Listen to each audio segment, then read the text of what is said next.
महाराष्ट्र के मुंबई में शनिवार रात बाबा सिद्दीकी की गोली मारकर हत्या कर दी गई। और बाबा सिद्दीकी जो सलमान खान के काफी करीबी थे और एनसीपी नेता थे। इस समय हमारे साथ प्रगट सिंह होनी मौजूद है, बात करेंगे उनसे। सर, मुंबई में एनसीपी नेता बाबा सिद्दीकी की गोली मारकर हत्या कर दी गई, और उसमें जो आरोपी है उनमें से एक आरोपी जो नामजद किया गया जलंधर के शंकर गांव का है। तो कैसे देखते हैं कि लॉरेंस गैंग की तरफ वो जो आरोपी था उनसे मिला, उसके बाद ये प्लानिंग करके इस हत्याकांड को अंजाम दिया गया, क्या कहना चाहिए? देखो, बात तो बुरी है, लेकिन मेरा ख्याल है कि यूथ को इन चीजों से बचना चाहिए, क्योंकि ये कोई हल नहीं है। क्योंकि अगर हम इस तरह का काम करने लगेंगे तो मेरा ख्याल है कि समाज में बहुत ज्यादा समस्याएं जो है वो आएंगी। सो ये मतलब कोई अच्छी बात क्योंकि इस हत्याकांड के बाद एक पोस्ट भी वायरल हुई है, कहा जा रहा है कि वो लॉरेंस गैंग की ही पोस्ट थी, लेकिन उसका अभी तक पूरी तरह पुष्टि नहीं हो पाई है।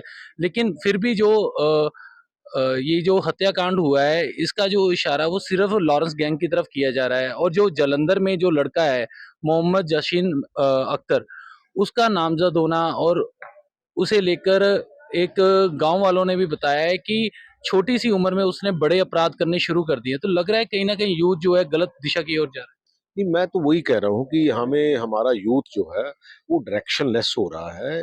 देखो, हमारी जो क्योंकि अपॉर्चुनिटीज है यूथ को, कहीं ना कहीं वो भी कम हुई है। तो फिर क्योंकि ये अलाउ नहीं करता हमारा जो ढांचा है कि हम कोई क्राइम की तरफ जाए। तो मेरा ख्याल है कि मैं तो यूथ को यही रिक्वेस्ट करूंगा कि इन बातों से अल्टीमेटली कुछ फायदा नहीं होगा, अल्टीमेटली नुकसान होगा, समाज का भी होगा और उनका भी। है। क्योंकि उससे पहले सलमान खान के घर पर फायरिंग होती है, क्योंकि बहुत करीबी थे बाबा सिद्दीकी सलमान खान के। तो कहीं ना कहीं राजनीतिक भी था करियर उनका, तो राजनीतिक जो लोग हैं उन पर कहीं ना कहीं खतरा मंडराता दिखाई दे रहा है।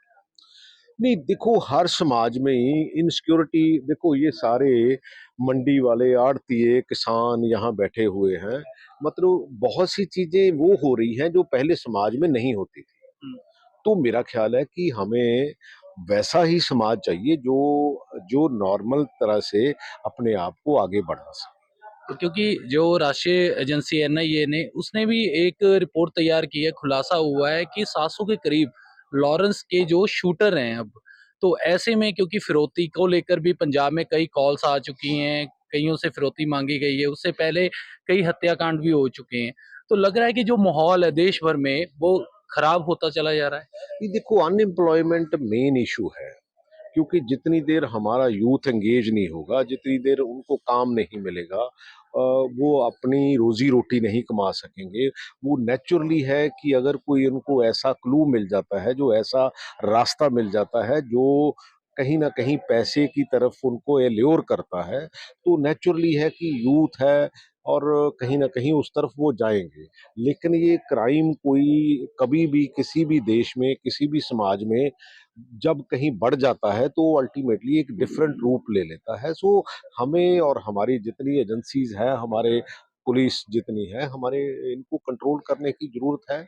और अगर कोई बहुत ज्यादा आगे नहीं गया तो उसको वापस लाने की जरूरत है। हमारे जेलों का सुधार करने की जरूरत है। जेलों में भी बहुत प्रॉब्लम है। और जितना छोटा क्राइम है वो अल्टीमेटली क्या होता है कि एक बार बंदा जब जेल चला जाता है, फिर कहीं ना कहीं वो बड़े जो जहां जिन्होंने हीनियस क्राइम किया होता है उनके साथ मिलके कहीं ना कहीं वो उनका जो वो ओपन हो जाते हैं और फिर वो बड़ा क्राइम करने लगते हैं। लेकिन कहीं ना कहीं क्योंकि लॉरेंस बिश्नोई काफी सालों से जेल में बंद है, लेकिन उसके बाद जेल से ही नेटवर्क चलाना, हत्याकांड को अंजाम देना, तो कहीं ना कहीं जो सवालिया निशान सरकार पे भी खड़ा हो रहा है डेफिनेटली, कि प्रशासन पे भी खड़ा हो रहा डेफिनेटली। देखो, हमारी जेलें कोई सेफ जेल नहीं है। क्योंकि जेलों से ऑपरेट करना मेरा ख्याल है कि कोई ये कोई समाज के लिए या हमारे सिस्टम के लिए ये बुरा काम है और इसके ऊपर पूरी सख्ती होनी चाहिए और इसको कंट्रोल करने की जरूरत है। है। सिद्धू मूसेवाला कांड में भी क्योंकि लॉरेंस का सीधा सीधा नाम आया था, फिर उन्होंने जिम्मेदारी भी ली है कि हत्याकांड उन्होंने ही करवाया था। उसके बाद एक इंटरव्यू होता है खरड़ की जेल से जिसकी पुष्टि होती है। अदालत उस सरकार से जो सवाल भी करती है।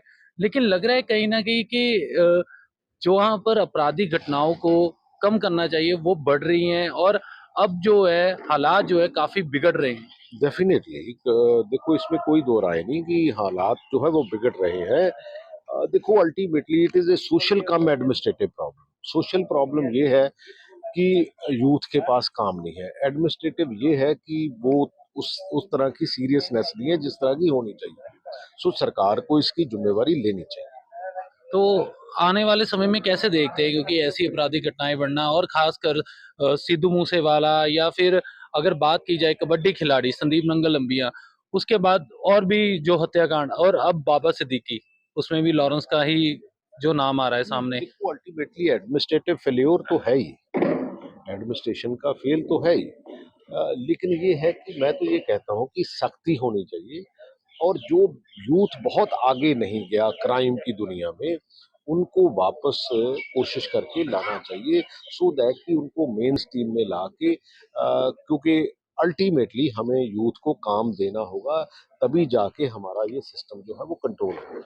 मोहम्मद यासीन अख्तर के गांव में हम गए थे, गांव वासियों से बात भी की, कह रही कि 17-18 साल का था जब उसकी पहली लड़ाई हुई थी उसके पिता के कारण। बेइज्जती का बदला लेने के लिए उसने झगड़ा किया।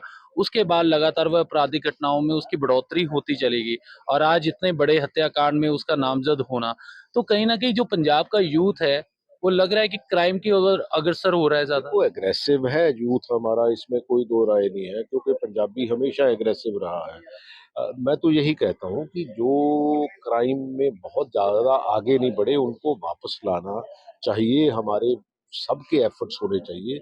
और जो वहां चले गया है, फिर तो सख्ती के अलावा और कोई चांस नहीं है, कोई चारा तो नहीं लग है। रहा है ये मुमकिन हो पाएगा वापस लाना आपराधिक देखो, घटनाओं से। सरकारों का यही काम होता है, जो सरकारें बनती है तो उनका कहीं यही काम होता है। लेकिन भगवंत मान सरकार से मेरे को कोई आस नहीं है। जैसी प्रक्रिया हमारी जो पंचायतों की इलेक्शन में हो रही है, जो हो रहा है, फिरौतियां के कॉल्स आते हैं, जो ये सारा कुछ हो रहा है, ये ठीक नहीं है, पंजाब के लिए ठीक नहीं है, देश के लिए ठीक। क्योंकि जब पिछली बार सलमान खान के घर फायरिंग हुई थी तब भी जालंधर से ही तार जुड़े हुए थे और अब भी तार जालंधर में ही जुड़ रहे हैं। कहीं ना कहीं आपराधिक घटनाओं का जो सेटअप है वो कहीं जालंधर में तो नहीं किया जा रहा। नहीं, देखो, जलंधर चलो कोई बाई चांस हो गया, जलंधर केले की बात नहीं है, पूरे पंजाब की बात है, पूरे देश की। बिल्कुल, सो ये थे हमारे साथ परगट सिंह। इन्होंने कहा है कि आपराधिक घटनाएं करने वाले लोगों को, अपराधियों को, जो सरकारों को वापस लाना चाहिए। जो आपराधिक घटनाएं हैं वो कम होनी चाहिए और उनके लिए जो यूथ के लिए, क्योंकि इनएम्प्लॉयमेंट के कारण यूथ जो है ऐसी गतिविधियों में शामिल हो जाता है और उसके बाद जो है ऐसी आपराधिक घटनाएं घटित होती हैं। फिलहाल आप देखते रहिए टीवी 9 भारतवर्ष। कैमरामैन ऋषभ के साथ देवेंद्र कुमार, जालंधर।